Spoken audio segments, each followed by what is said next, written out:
Magandang araw mga kaibigan.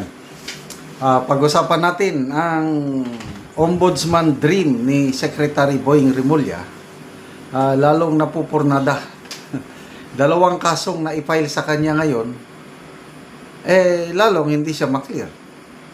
Ito, mga wise move ni Mayor Basti Duterte and Attorney Topacio. Kala nila sila lang ang madiskarte Ito, sa post ang balita ngayon. Nagpaulan ng kasong kriminal sa ombudsman. Naghain ng matitinding kasong kriminal at administratibo si Davao City Mayor Sebastian Basti Duterte laban kay Justice Secretary Jesus Crispin Boying Rimulya at iba pang matataas na opisyal ng gobyerno. Sa pamamagitan ng kanyang abogado na si Attorney Israelito Torion, formal na inihain ang reklamo sa Office of the Ombudsman for Mindanao ngayong September 15, 2025. Kaugnay ito ng umano'y illegal na pag-aresto at turnover kay dating Pangulong Rodrigo Duterte sa International Criminal Court. Mga kinasuhan: Boying Rimulya, John Vic Rimulya, Gilbert Chodoro, Eduardo Año, Yusek Nicolas Felix T, dating PNP Chief Romel Francisco Marbel, Police General Nicolas Torre III, Marcos Lacanilao, Prosecutor Richard Anthony Padulyon, General Jane Pajardo at ilang John Dos at Jane Dos.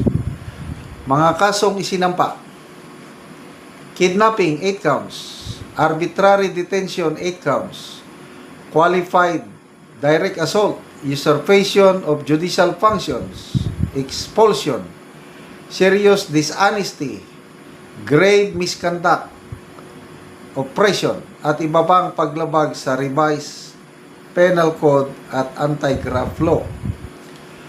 Ayon sa isinampang reklamo, isa sa mga pinakagrabing paglabag dito ay ang arbitrary detention at kidnapping laban sa isang dating Pangulo na malinaw na labag sa ating batas.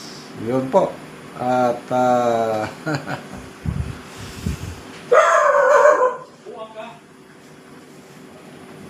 so anong mangyari ngayon sa application ng pagka-ombudsman ni Secretary Rimulya? Okay? So, apektado ang application ni Secretary Boying Rimulya kasi according sa post ni Kipichu, sa September 18 na ata ang final deliberation. So dahil may bagong naisampa, hindi siya mabibigyan ng clearance. Yung unang kaso na naisampa ni Senator Amy, dinismiss na ng ombudsman na bagay na pwede na siyang bigyan ng clearance. Kaya lang ito, mautak. Ganyan talaga. That's part of politics. September 15, sa araw na ito, nagsampa. Meron pa nga isang kaso,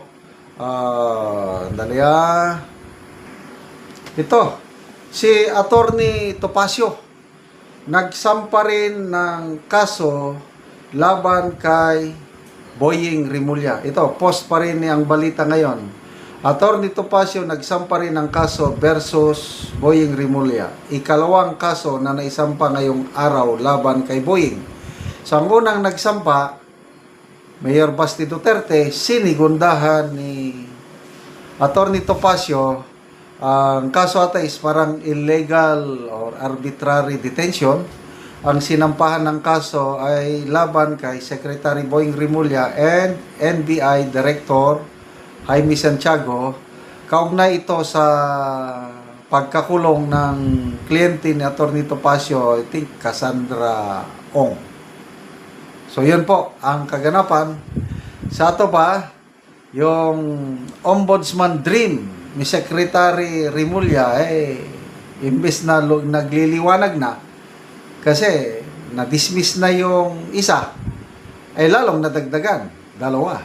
Kaya ang Ombudsman Dream, parang nagiging impossible dream. To dream the impossible dream.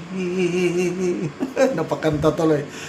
To fight the unbeatable foe.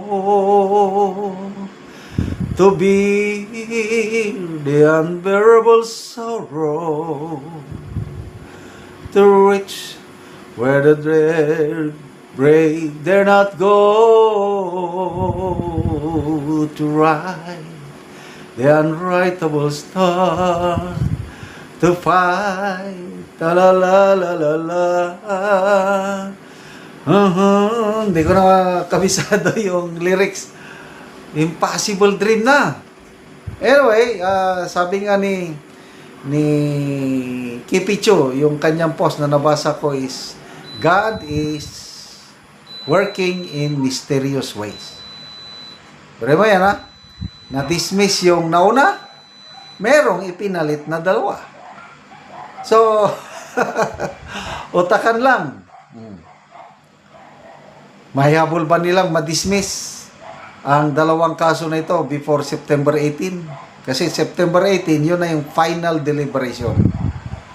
Nang dahil sa walang clearance si Secretary Boying, dahil nandyan pa yung dalawang kaso, di parang malabo na talaga na maliban lang kung gawan nila ng paraan.